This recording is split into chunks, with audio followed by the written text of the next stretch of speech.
السلام علیکم لسنرز، ہم آپ کو اپنے یوٹیوب چینل کی سچی کہانی میں خوش آمدید کہتے ہیں۔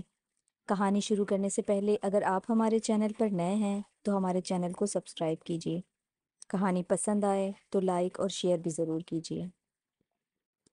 رحیم بابا، ذرا آج کا اخبار تو لے آئیے۔ میں تیار ہو کر ناشتے کی میز پر پہنچا تو میں نے اپنے ملازم رحیم بابا کو آواز لگائی۔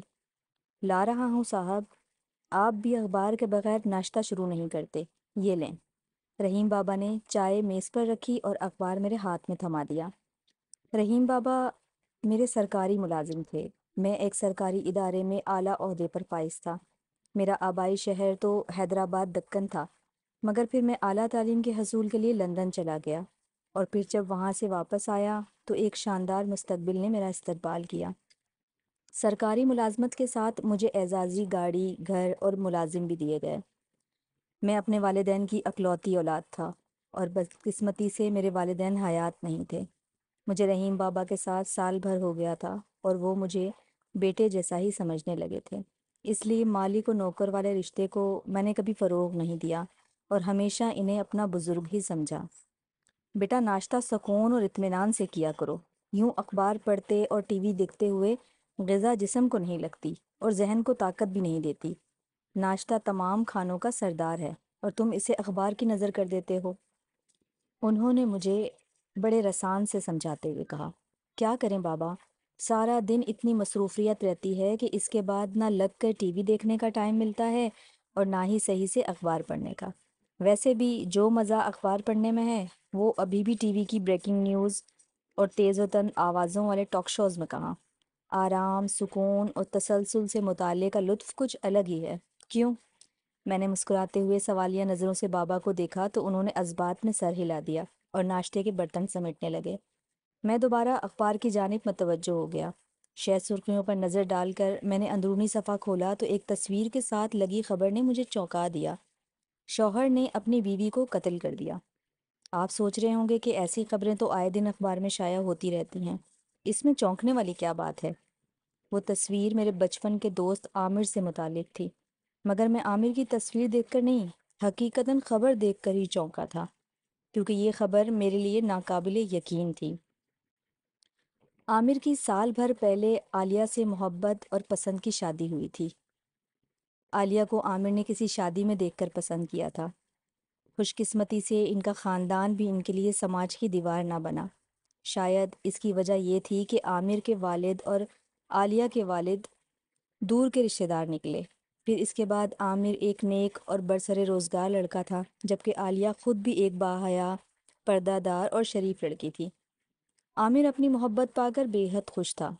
پھر ایسا کیا ہوا کہ یہ ناخوشگوار حادثہ پیش آیا؟ شاید کسی کو کوئی غلط فہمی ہوئی ہو، یا پھر کسی نے عامر کے خلاف کوئی سازش کی ہو۔ میرے دل و دماغ میں ہلچل مچ گئی اور طبیعت میں شدید بے چینی بھی پیدا ہو گئی۔ میں نے فوراً آفس فون کیا اور ایمرجنسی کا کہہ کر رحیم بابا سے بیگ پیک کروایا اور فوری طور پر حیدرآباد روانہ ہو گیا۔ عامر میرے دوست، یہ کیا ہوا؟ کیسے ہوا؟ مجھے بتا، کسی نے چال چل کر تجھے پھنسایا ہے؟ عامر میرے روبرو سر جھکائے کھڑا تھا۔ میں نے سوالات کی بوچھاڑ کر دی۔ وہ ایک خوبرو نوجوان تھا، مگر آج اس کی بڑی ہوئی شیو اور وحشت ناک آنکھیں دیکھ کر مجھے اسے پہچاننا مشکل ہو رہا تھا۔ اس نے میرا مان توڑ دیا ہاشم، میری محبت کا بھرم نہ رکھ پائی وہ۔ عامر نے میرے اصرار پر خاموشی کا قفل توڑا۔ کیا مطلب ہے تیرا؟ ایسے کیسے ہو سکتا ہے؟ بھابھی تو بہت چاہتی تھی تجھے، اور وہ تو بہت باحیا اور پردہ دار تھی، اور خود تو ان کی شرافت کے گن گایا کرتا تھا۔ کھل کر پوچھ بھی نہیں پا رہا تھا کیا وہ کسی اور کے ساتھ انوالو تھی؟ وہ مرتے وقت تک پاک باز تھی، میں اس بات کا گواہ ہوں۔ عامر نے میرے خیال کی تردید کی۔ پھر کیا کسی نے کوئی چال چلی ہے، تجھے پھنسایا ہے جھوٹے الزام میں؟ مجھے بتا، میں وکیل کرتا ہوں۔ میں اعتراف جرم کر چکا ہوں، میں نے ہی اسے گلا گھونٹ کر مارا ہے۔ عامر نے ہنوز اسی گمبھیر لہجے میں جواب دیا۔ ایسا کیا ہو گیا تھا؟ تو کیوں مجھے الجھا رہا ہے؟ صاف صاف بتا، آخر کیا ہوا تھا جو تو نے اتنا بڑا قدم اٹھایا؟ میری جھنجھلاہٹ پر عامر نے مجھے نظر بھر کر دیکھ کر ٹھنڈی آہ بھری اور پھر کہنے لگا، ہاشم، ضروری نہیں کہ ایک شوہر اپنی بیوی سے صرف اسی لیے نفرت کرے اسے قتل کرے کہ وہ پاک دامن نہیں۔ عالیہ بہت اچھی عورت تھی، باحیا اور باکردار ہونے کے ساتھ ساتھ وہ سلیقہ مند بھی تھی۔ شادی کے بعد اس کے ہاتھ کے ذائقے دار کھانے کھا کر اور گھریلو امور میں اس کی مہارت دیکھ کر اس کا اور بھی شیدائی ہو گیا تھا میں۔ ایک شوہر کو اور کیا چاہیے کہ جب اس کی محبت اس کی بیوی بن کر اپنے شوہر کی زندگی اور گھر دونوں کو جنت بنا دے۔ عالیہ کو اچھے اچھے کھانے بنانے کا بے حد شوق تھا۔ وہ خوبصورت تو تھی مگر ساتھ ہی اس کو خود کو اور گھر کو سجانے کا بے حد شوق تھا۔ وہ آئے دن مجھے لسٹیں تھما دیتی کہ یہ لا دو وہ لا دو۔ شروع میں تو میں بھی بخوشی اسے تمام من پسند اشیاء فراہم کرتا رہا، مگر جب محض 6 ماہ میں ہی میرا سارا بینک بیلنس ختم ہو گیا تو میں نے اسے پریشان ہو کر عالیہ سے اس کا تذکرہ کیا۔ عالیہ، ہمیں اپنے اخراجات کو کچھ کنٹرول کرنا ہوگا، وگرنہ بصورت دیگر ہمارے لیے بڑے مسائل کھڑے ہو جائیں گے۔ اللہ نے چاہا تو کل کو ہم صاحب اولاد بھی ہو جائیں گے، تب تو بچت کرنا ناممکن ہو جائے گا، اس لیے ہمیں ابھی سے ہی سنبھل کر چلنا ہوگا۔ میری بات سن کر عالیہ نے میری تائید کرنے کے بجائے الٹا بحث شروع کر دی۔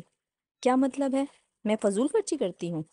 ارے جو کچھ کرتی ہوں تمہارے اور تمہارے گھر کے لیے کرتی ہوں۔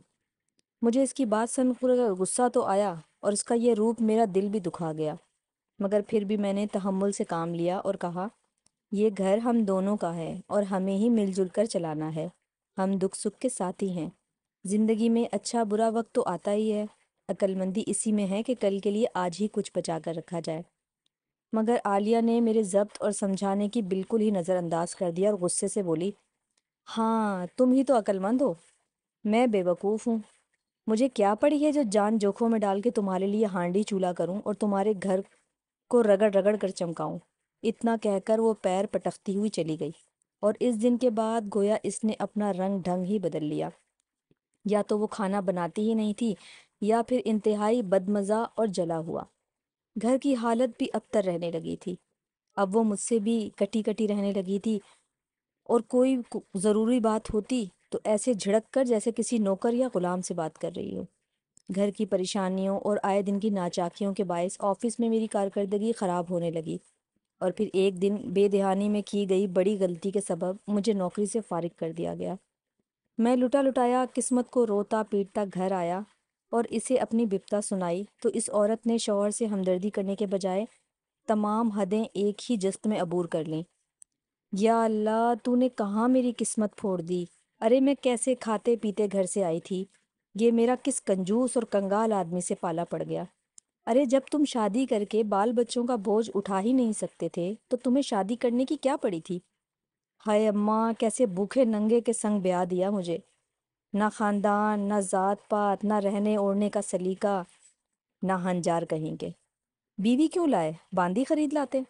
اس کا بین اور دہائیاں سن کر میرا سر پھٹنے لگا اور اس کا خوبصورت چہرہ مجھے کسی ناگن کی مانند دکھائی دینے لگا تھا، جس کی گز بھر لمبی زہریلی زبان شعلے اگل رہی ہو۔ پھر میں نے دونوں ہاتھوں سے اس کا گلا دبا ڈالا تاکہ اس کی آواز ہمیشہ ہمیشہ کے لیے بند ہو جائے۔ اگر میں ایسا نہ کرتا تو شاید میرا اپنا دل بند ہو جاتا۔ خبیث عورت! وہ جذبات کی شدت سے ہانفنے لگا اور میں اس کا شانہ تھپتے ہوئے سوچنے لگا، ہر خبر کا پس منظر ہمیشہ ایک جیسا نہیں ہوتا۔ ہر مرد اپنی عورت کو اس لیے نہیں مارتا کہ وہ بد چلن ہے، بلکہ مرد نافرمان اور بد زبان عورت سے بھی بیزار ہو جاتا ہے۔ اور یہ تو آپ نے بھی سنا ہوگا کہ جب عورت کی زبان چلتی ہے تو مرد کا ہاتھ اٹھتا ہے۔